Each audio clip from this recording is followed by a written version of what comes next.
Frank. Marty Weiss. Oh, how are you, man? How are you, man? Nice to see you. I heard you're looking for friends. I've been looking for friends all day. Well, you got one here, too. Oh, thank you. Oh. Would you like a drink? Oh, I'd love a drink. My name is Frank Prisinzano.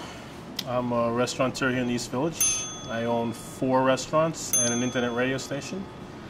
I'm a chef, I'm a builder, I'm a designer. I'm heavily into music. That's about it. I did my first restaurant, and then 10 years later, well, actually almost 15 years later, I wanted to do it again, but differently. And I wanted to do it nationally.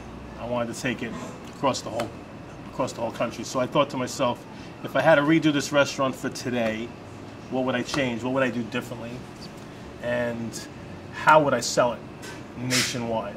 I wanted this to have a certain edge to it and a certain feel, something that would work across all platforms, not just in New York also. So that was one of the reasons why we brought Marty in, and we started working on the look and the feel, and it was a great experience. One of the conversations we have is, how do you have a brand without actually making it feel like a brand?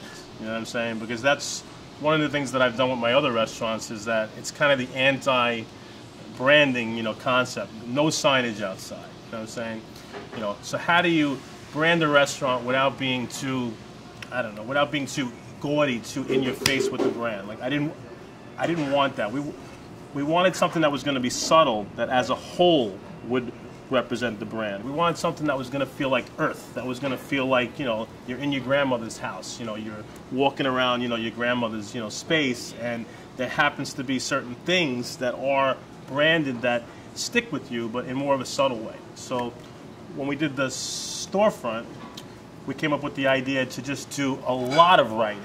So like literally everything that we were thinking of doing, we sat down and I worked out the language part, and then Marty worked out the layout, and we ended up with what you see in the front of the restaurant right now, which again feels more like a grocery store and like an Italian-American experience than an actual branded McDonald's or Burger King or anything like that, because we are looking at this concept as a fast food Italian concept that we're going to bust out across the whole country.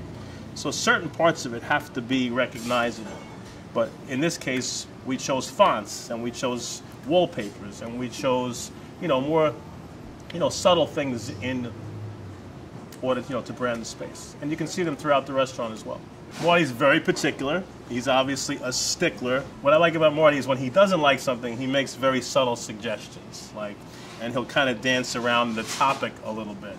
And then I can kind of I'm like, okay, I see where he's going with this. Marty stepped in as like a real partner in this idea with us. And what was really cool was he was here for the finishing of the interior also. So, we ended up putting in, as I said, a lot of the wallpapers and a lot of the other, finishing touches in here, which ended up playing right into all the branding.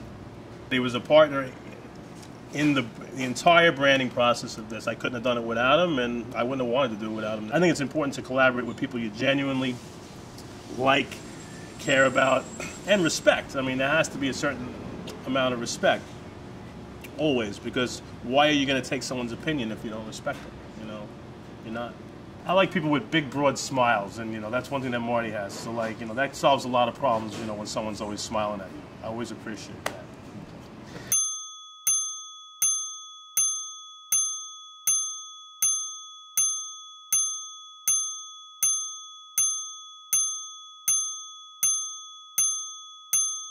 I'm a friend of Marty Weiss, absolutely.